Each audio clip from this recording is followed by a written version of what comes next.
గత 2 రోజులుగా సోషల్ మీడియాలో అండ్ మెయిన్ స్ట్రీమ్ మీడియాలో కూడా TV9, TV5, NTV and ABN, మహా న్యూస్ ఇట్లా ప్రతి ఒక్క ఛానల్లో చిన్న పెద్ద తేడా లేకుండా ప్రతి ఒక్కళ్ళు ఆల్మోస్ట్ ప్రతి ఒక్కళ్ళు భజన. ఏం భజన అంటే నా అభిమాన నటుడు ఆంధ్రప్రదేశ్ రాష్ట్ర ఉప ముఖ్యమంత్రి గౌరవనీయులైన పవన్ కళ్యాణ్ గారు పాన్ ఇండియా లీడర్ అని, ఆంధీ అని, ఇట్లా రకరకాల అంటే తుఫాన్ అని మోదీ అప్పట్లో సభలో చెప్పారు కదా ఈ మధ్యలో, ఆయన చెప్పినట్టు ఆంధీ అని ఇవన్నీ మాట్లాడుతున్నారు. గత 2 రోజులుగా ఇదే టాపిక్ అసలు మామూలుగా లేపట్లేదు. జాకీలు కింద పడితే ఆకాశానికి అంటుతున్నాయి. దీని మీద మా తాత పవర్ స్టార్ ఉన్నాడు కదా, ఆయన ఏదో మాట్లాడతాడంట. కమాన్ తాత వచ్చేసా.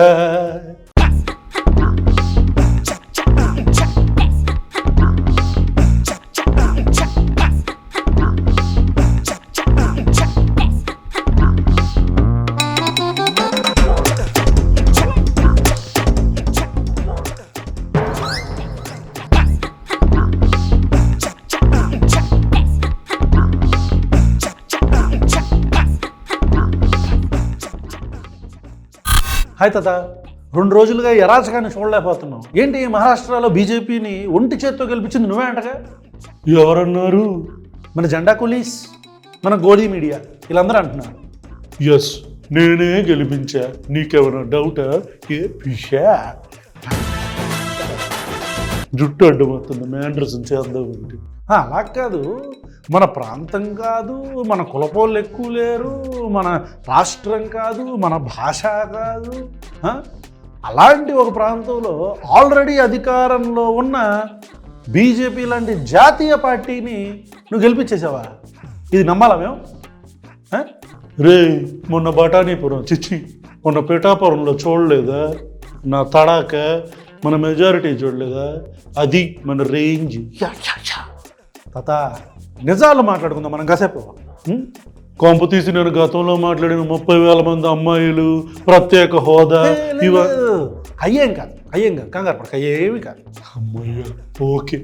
తాత, రాష్ట్రంలో ఇన్ని నియోజకవర్గాలు ఉండగా ఆంధ్రప్రదేశ్ రాష్ట్రంలో నువ్వు భీమవరం, గాజువాకలో చిత్తుగా ఓడిపోయిన తర్వాత ఏరి కోరి మరి పిఠాపురంకి వెళ్ళి పోటీ చేయడానికి కారణం అక్కడ మన కులపోళ్ళు ఎక్కువ ఉన్నారని కదా? నా పార్టీ సిద్ధాంతం తెలీదా నీకు? వాయబ్బో, ఇప్పుడు అరాచకం ఎందుకులే కానీ నువ్వు మాత్రం అక్కడ పోటీ చేసింది మన కాపు కులస్తులు ఎక్కువ ఉన్నారనేగా, అవునా కదా? అవును, వెళ్ళాను. అయితే తప్పేంటి? అంటే ఏం లేదు, మన కూలీస్ గత 2 రోజులుగా తెగ డబ్బా కొడుతున్నారు, జాకీలు పెట్టి లేపుతున్నారు. నేను భారతీయ జనతా పార్టీని ఒంటి చేత్తో గెలిపించిన పాన్ ఇండియా లీడర్ అని, ఆంధీ అని, బూందీ అని లేపుతున్నారు. మరి కులం సపోర్టు లేకుండా గెలవలేని నువ్వు ఆంధీ అవుతావు, బూందీ అవుతావు కదా? చెప్పు. సముద్రం ఒకటి కాళ్ళ కింద కూర్చొని అక్కడే ఆగిపో. నేను 2వ క్వశ్చన్లోకి వెళ్ళిపోతా, నువ్వు మళ్ళీ మొదలు పెట్టకు. ఓకే, ఇప్పుడు పిఠాపురంలో అక్కడున్న తెలుగుదేశం పార్టీ ఆల్రెడీ ఇన్ఛార్జ్గా ఉన్న వర్మ ఎవరైతే ఉన్నారో అతని నుంచి వ్యతిరేకత వస్తే బాబా అని చెప్పని అతని కాళ్ళు గడ్డాలు పట్టుకొని అతన్ని పోటీ నుంచి విరమించుకోమని అతని కార్యకర్తలు, అతని క్యాడర్ మొత్తం నీ దారిలోకి వచ్చేదాకా సామదాన భేద దండోపాయాలను ఉపయోగించి గెలిచావు కదా. మరి అంతేగా, నువ్వు ఆంధీవి కదా, నీకు వర్మనో శర్మనో ఎవరు అవసరం ఉండకూడదు. నువ్వు ఆంధీవి, మరి నువ్వు పాన్ ఇండియా లీడర్వి, నువ్వు ఒంటి చేత్తో బీజేపీని గెలిపించేసే నాయకుడివి, అవును కదా? మరి నువ్వు అలాంటివి నువ్వు వర్మ దగ్గరికి ఎందుకు బేరానికి వెళ్ళావు? అదే బేరం కంటే డబ్బులు ఇవ్వమని కాదు, ఈ సామధాన భేద దండోపాయాల్లో బతివులు ఆడుకోనో, బామాలుకోనో, చంద్రబాబు నాయుడు గారిని చొప్పించుకోనో ఇట్లా. మరి నువ్వు ఆంధీవి కదా, నువ్వు పాన్ ఇండియా లీడరు కదా, నీకు ఇలా అవసరాలు ఉండకూడదు కదా. ఈడేంటట్ట తగులుకున్నాడు నన్ను? అదంతా రాజకీయ ఎత్తుగడ అబ్బాయి. కాదు, రాజకీయ ఎత్తుగడలో కుల సమీకరణాలు, మతోన్మాద స్పీచ్లు, లేకపోతే మతోన్మాద రాజకీయాలు, ఇవన్నీ ఎలాంటి సపోర్ట్ లేకుండా గెలుస్తామో గెలవమో తెలియని వ్యక్తులకి, మరి నువ్వు ఆంధీవి కదా, నువ్వు పాన్ ఇండియా లీడరు కదా నువ్వు, మన కూలీస్ అందరూ డబ్బా కొడుతున్నారు కదా, జాకీలు పెట్టి లేపుతున్నారుగా, మరి నువ్వు పాన్ ఇండియా లీడర్ అయితే నువ్వేంటి తాత అక్కడికి వెళ్ళి ఆ పిఠాపురం వర్మ వీళ్ళందరూ రాజకీయ ఎత్తుగడలు అంటే రాజకీయ ఎత్తుగడలకు ఆంధీ ఏంటి? రాజకీయ ఎత్తుగడలు, డబ్బులు పంచటాలు, కుల సమీకరణాలు, జన సమీకరణాలు, ఇవన్నీ ఆంధ్రులు పాన్ ఇండియా లీడర్లు కుదరవు. నుంచుంటే అనానిమస్ గెలవాలంతే కదా. వీటి నుంచి అర్జెంటుగా తప్పించుకోవాలి, నాకు నిద్ర వస్తుంది. నాకు రావట్లేదు, నేను ముసలోడిని కాదు, నువ్వు బూందీవి కాదు కదా, ఆంధీవి. వీడు వదిలేటట్లేడు. సరే అడుగు, మళ్ళీ ఒక్క షరతు, ఇది ఒక్కటే అడగాలి, తర్వాత నేను వెళ్ళిపోతా. ఓకే డన్, సరే ఓకే, నీ మాటకి ఇది అయిపోగానే వెళ్ళిపో. నువ్వు రాజకీయాల్లోకి ఎప్పుడు వచ్చావు? 2019 కాదు, మిషన్ అరుస్తుంది. 2014. ఇది మన జెండా కూలీ సరిచే సభ అనుకుంటున్నావా ఏంటి తాత? ఏది పడితే అది చెప్పడానికి నిజాలు చెప్పాలా, మిషన్ అరుస్తుంది. 2009 అయితే ఏంటి? మన అన్నగారు కొన్నిదల చిరంజీవి గారు ప్రజారాజ్యం పార్టీ పెట్టినప్పుడు హైదరాబాదులో సభ పెట్టి పంచలోడ తీసి కొట్టాలి అని కాంగ్రెస్ నాయకులను అనింది తమరే కదా 2009లో. అవును, అప్పట్లో మనం చెగువారా కదా, ఇదేమి రాజ్యం, ఇదేమి రాజ్యం, దొంగల రాజ్యం, దోపిడీ రాజ్యం అని స్లోగన్స్ కూడా ఇచ్చాం. గుర్తుందిలే అరాచకం. సరే పాయింట్కి వస్తా.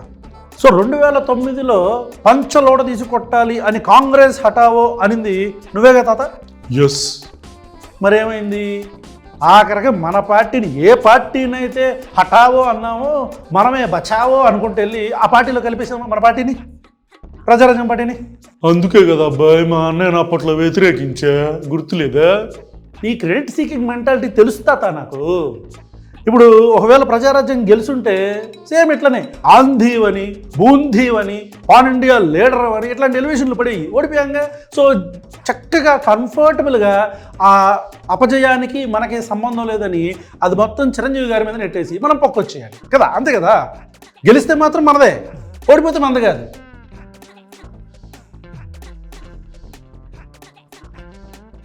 నాకు నిద్ర వస్తుంది. అయిపోయింది లాస్ట్ ఇంకో 2 క్వశ్చన్. 2014లో కాంగ్రెస్ హటావో దేశ్ బచావో అని మళ్ళీ అలాంటి స్లోగన్ మళ్ళీ ఇచ్చావు కదా. ఏమైంది? 2014లో బీజేపీ గెలిచింది. అంటే బీజేపీ తెలుగుదేశం పార్టీ ఇక్కడ గెలిచింది, నేషనల్ సెంటర్లోనేమో అక్కడ గెలిచింది. ఇంకేముంది? యాజ్ ఇట్ ఈస్గా మన బూందీ ఎలివేషన్లు, మన కూలీల ఎలివేషన్లు స్టార్ట్ అయిపోయాయి కదా. మన ఆంధీ, మన ఏమంటారు కూలీలు వీళ్ళందరూ కలిసి మళ్ళీ జాకీలు పెట్టడం లేపేశారు కదా. అందుకనే ఈ 2014లో మేజర్ పోర్షన్ పవన్ కళ్యాణ్ లేకపోతే గెలవలేం అనే అంత టెలివిజన్ ఇచ్చారు అప్పట్లో. అంటే 2009లో కాంగ్రెస్ హటావో అంటాం, కానీ కాంగ్రెస్ ఓడిపోదు, తప్పించుకెళ్ళిపోతాం. 2014లో కూడా కాంగ్రెస్ హటావో అంటాం, కాంగ్రెస్ వెళ్ళిపోద్దు. ఇక్కడ మాత్రం మొత్తం మంది అంతే కదా.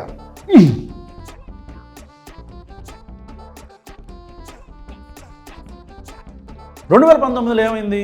వాపును చూసి బలుపు అనుకొని చక్కగా వెళ్ళి 2 చోట్ల పోటీ చేసి చిత్తుగా ఓడిపోయాం. రైట్, అంతే కదా. రాజకీయాల్లో గెలుపు ఆటలు సహజం కాదా ఏంటి? అదేంటి మరి మొన్న ఏంటి? అదే సభలో వాళ్ళకి 11 కూడా సరిపోదు, 1కి పరిమితం చేద్దామని చెప్పని అన్నారు. అంటే గెలిస్తేనేమో ఆంధీ, బూందీ, పాన్ ఇండియా లీడర్, అరాచకం. ఓడిపోతే మాత్రం సముద్రం ఒకటి కాళ్ళ కింద కూర్చొని మొరగదు, మేము బానిసల మొరగదు. ఇదే కదా మన స్ట్రాటజీ. ఎస్. ఇకపోతే 2024లో కూడా తెలుగుదేశం పార్టీ క్యాడర్ మనం సంస్థాగతంగా ఏం డెవలప్ చేయలేదు కదా అప్పటికి. 2014లో పెట్టిన పార్టీ 2024 దాకా సంస్థాగతంగా ఎలాంటి క్యాడరు, నాయకులు లేకపోవడం, మనం ఒక్కలమే సింగిల్ మ్యాన్ షో పడాలా? మరి క్రెడిట్ సీకింగ్ మనం ఒక్కలమే ఉండాలి స్టేజ్ మీద. అట్లాంటి ఒక క్రెడిట్ సీకింగ్ మెంటాలిటీలో మనమే ఉండాలన్న మెంటాలిటీలో 2014 నుంచి 24 దాకా క్యాడర్ని సమాయత్తం చేయకుండా 24 వచ్చేసరికి పాపం లీడర్స్ లేక పక్కన తీసుకున్నదే ఆ 24 సీట్లకి 21 సీట్లకి మళ్ళీ పక్కనున్న తెలుగుదేశం పార్టీ నాయకులు అదే నియోజకవర్గంలో మన పార్టీ లేక పక్కన తెలుగుదేశం పార్టీ వాళ్ళని తీసుకొచ్చి ఇచ్చుకోవాలా సీట్లు మనం ఏంటి? నువ్వు ఆందేవు కదా, మరి నిన్ను చూసి సింగిల్ హ్యాండ్గా మరి బీజేపీని నువ్వు గెలిపించేస్తావు కదా. మరి నువ్వెందుకు టీడీపీ పార్టీ నుంచి నాయకులను అరువు తెచ్చుకోవాల్సి వచ్చింది చెప్పాలా?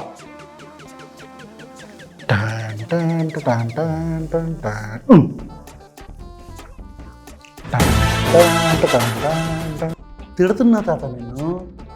సరే, ఇక ఆఖరికి 15 సంవత్సరాల తర్వాత 2009, 14, 19 నుంచి 24, 15 సంవత్సరాల తర్వాత దేకుతూ పాకుతూ మొత్తానికి వర్మ కాళ్ళు పట్టుకొని తెలుగుదేశం పార్టీతో పొత్తు పెట్టుకొని మత రాజకీయాలు ఎన్ని మొత్తం బీజేపీతో పొత్తు పెట్టి ఎన్ని చేసుకొని మొత్తానికి ఫైనల్గా గెలిచావు.